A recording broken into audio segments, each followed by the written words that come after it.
Karong humana ang filing sa COC. Usa sa mga tutukan sa Cagayan de Oro City Comelec Office ang cyber patrolling aron ilang mamonitor ang premature campaigning sa social media. Ano ang report ni James Paulo Yap?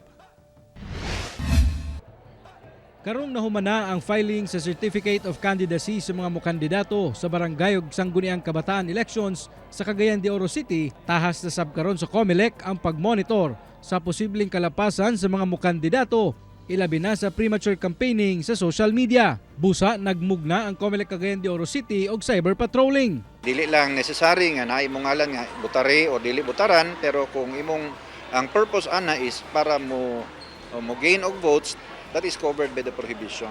Base sa election law, ginadili ang pagpangampanya sugod September 3 hangtod October 18. Samtang napulo ka adlaw ang gihatag sa mga kandidato aron makapangampanya sugod October 19 hangtod October 28. Bawal na ang kampanya usa ka adlaw una ang mismong eleksyon. Sa mga kandidato dapat ilang bantayan ilang mga supporter para di po sila madamay, no? Nya binantayan lang po sila para makuha sa atong atensyon para mahimo na action.